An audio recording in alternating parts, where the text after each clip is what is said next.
Halo adik-adik, ketemu lagi dengan kakak Endang Samosir. Seperti yang telah dijelaskan sebelumnya, bahwa materi pendapatan nasional akan kita bahas terbagi menjadi dua pertemuan. Di mana pada pertemuan pertama kita telah membahas pengertian, manfaat, faktor-faktor yang mempengaruhi, dan juga komponen-komponen dari pendapatan nasional. Sekarang kita masuk pada pertemuan yang kedua, di mana pada pertemuan yang kedua ini terbagi menjadi 3 pokok bahasan. Yang pertama adalah metode perhitungan pendapatan nasional, yang kedua adalah pendapatan per kapita, yang ketiga adalah distribusi pendapatan. Kita masuk pada pembahasan yang pertama, metode perhitungan pendapatan nasional. Pada metode perhitungan pendapatan nasional terbagi menjadi 3. A. Pendekatan produksi. B. Pendekatan pendapatan. C. Pendekatan pengeluaran. Kita akan bahas yang pertama yaitu pendekatan produksi. Metode perhitungan produksi ataupun pendekatan produksi adalah pendapatan nasional yang dihitung menggunakan pendekatan produksi dilakukan dengan menjumlahkan seluruh atau secara keseluruhan nilai tambah dari semua kegiatan ekonomi yang dihasilkan oleh perusahaan selama 1 tahun. Selanjutnya, rumus dari pendekatan produksi. Y sama dengan buka kurung Q1 P1 ditambah Q2 P2 ditambah titik-titik sampai ditambah Qn per Pn. Nah, apa sih yang disebut dengan Y? Y adalah pendapatan nasional, P adalah harga, Q adalah kuantitas, 1,2 titik-titik sampai N adalah jenis barang ataupun jasa. Nah, selanjutnya kita akan masuk ke dalam contoh soal. Di sini sudah disediakan contoh soal yang dimana terbagi menjadi tahapan produksi, harga, dan nilai tambah. Di mana tahapan produksi yang pertama adalah kapas dengan harga 5.000. Di mana nilai tambahnya adalah 5.000 karena itu adalah tahapan pertama dari proses produksi ataupun ini adalah yang pertama kali kita ambil dari alam, di mana kapas adalah yang diambil langsung dari alam. Yang kedua adalah benang. Benang adalah terbentuk daripada kapas dengan harga 10.000, maka nilai tambahnya adalah 5.000. Dari mana 5.000? Yaitu 10.000 dikurang dengan 5.000. Selanjutnya kain. Kain harganya senilai 20.000, maka nilai tambahnya adalah 10.000. Dari mana 10.000? 20.000 dikurang dengan 10.000, maka hasilnya adalah 10.000. Selanjutnya baju. Baju harganya 35.000, maka nilai tambahnya adalah 15.000. Dari mana hal tersebut? Dari 35.000 dikurang dengan 20.000. Maka jumlah dari harga ada 70.000 dan nilai tambah adalah 35.000. Selanjutnya, yang kedua adalah pendekatan pendapatan. Apa itu metode pendekatan pendapatan? Adalah pendapatan nasional menggunakan pendekatan pendapatan dihitung dengan menjumlahkan seluruh pendapatan yang diterima masyarakat sebagai pemilik faktor produksi atas penyerahan produksi kepada rumah tangga perusahaan. Nah, apa rumusnya? Y sama dengan R ditambah W ditambah I ditambah P. Dengan keterangan, Y sama dengan pendapatan nasional, R sama dengan rent atau sewa, W sama dengan wage atau upah, I adalah interest atau bunga, dan P adalah profit atau laba. Kita masuk kepada contoh soal. Nah, soal, diketahui data sebagai berikut dalam miliar. Sewa tanah senilai 30.000, upah senilai 250.000, bunga modal senilai 50.000, laba usaha senilai 40.000. Maka hitunglah pendapatan nasional dengan pendekatan pendapatan. Kita harus ingat rumus yaitu R tambah W tambah I tambah P. Sekarang kita temukan penyelesaian. Yaitu Y sama dengan R senilai 30.000, W senilai 250.000. I senilai 50.000 dan P senilai 40.000. Maka Y sama dengan 370.000.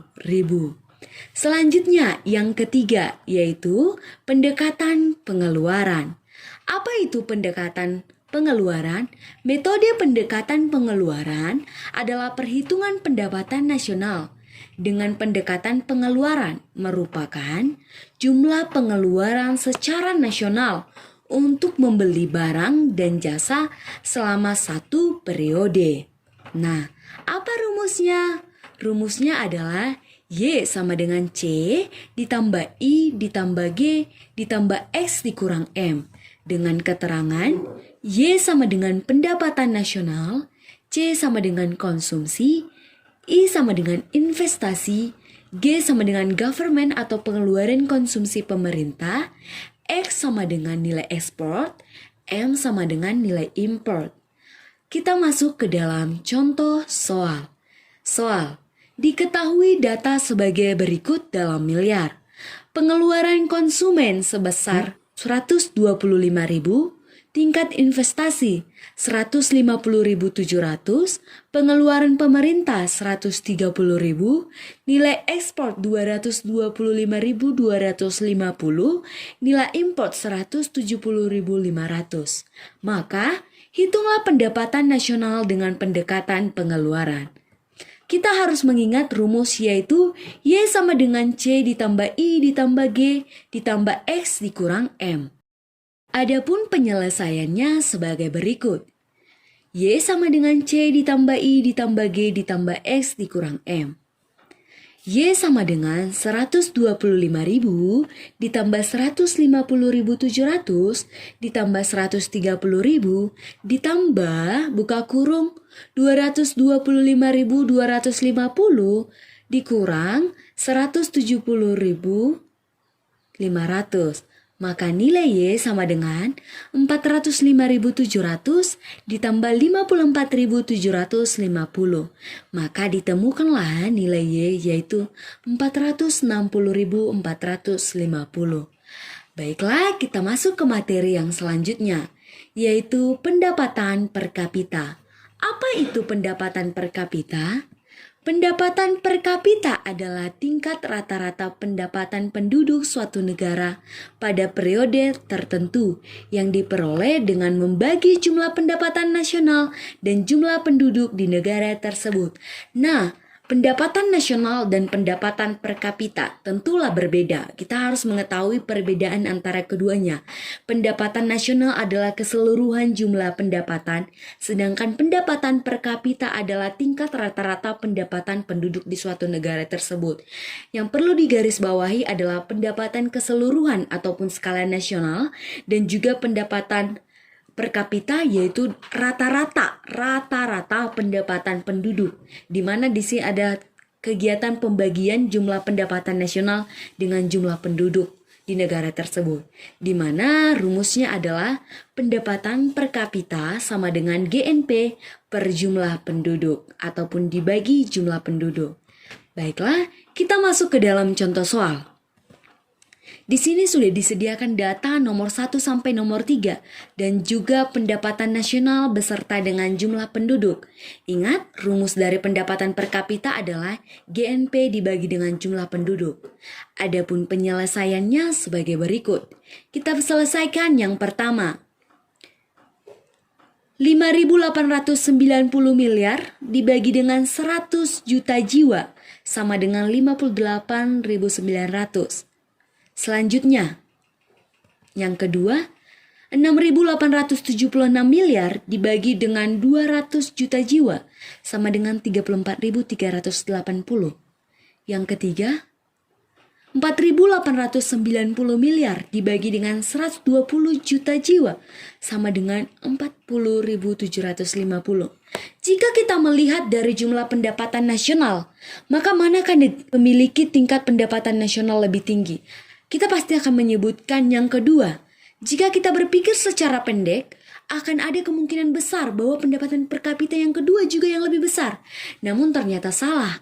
Karena pendapatan per kapita ini adalah nilai rata-rata ataupun jumlah rata-rata yang dimana dibagikan dengan jumlah penduduk. Maka di penyelesaian dapat kita lihat pada penyelesaian ini bahwa nilai pendapatan per kapita yang tertinggi adalah pada soal yang pertama dengan pendapatan nasional 5.890 miliar. Bukan yang kedua. Nah, itulah mengapa disebutkan bahwa pendapatan nasional dengan pendapatan per kapita adalah berbeda. Pendapatan nasional adalah keseluruhan pendapatan, sedangkan pendapatan per kapita adalah rata-rata pendapatan di mana dilakukan penjumlahan pendapatan nasional dibagi dengan jumlah penduduk. Baiklah, kita masuk pada materi yang selanjutnya adalah materi terakhir kita, distribusi pendapatan. Apa itu distribusi pendapatan? Distribusi pendapatan merupakan tingkat persebaran pendapatan di suatu wilayah atau daerah. Distribusi pendapatan yang tidak merata akan menciptakan kemakmuran pada golongan masyarakat tertentu, sehingga dapat disimpulkan bahwa distribusi pendapatan adalah unsur penting untuk mengetahui tinggi rendahnya kesejahteraan atau kemakmuran suatu negara. Nah, distribusi pendapatan ini perlu ditingkatkan agar tidak terjadi kesenjangan pendapatan, terkhusus di masyarakat perkotaan dan pedesaan. Dapat kita lihat bahwa distribusi pendapatan sangatlah tidak merata ya tentunya. Di masyarakat kota lebih besar pendapatannya dibandingkan di masyarakat pedesaan. Namun dalam konteks tertentu ada juga masyarakat pedesaan yang memiliki pendapatan yang tinggi. Namun secara nasional ataupun secara garis keseluruhan pendapatan masyarakat di kota lebih tinggi daripada pendapatan di desa. Nah, demikian materinya yang telah dapat saya sampaikan. Semoga materi ini bermanfaat. Akhir kata saya ucapkan terima kasih telah menonton video ini. Semoga materi ini bermanfaat dan berguna untuk kita bersama. Akhir kata, apabila ada kesalahan informasi ataupun kesalahan kata ataupun bebelit dalam menyampaikan, mohon maaf, semoga dapat saya perbaiki untuk kedepannya. Untuk itu mohon disampaikan di dalam kolom komentar. Bye-bye, terima kasih semuanya.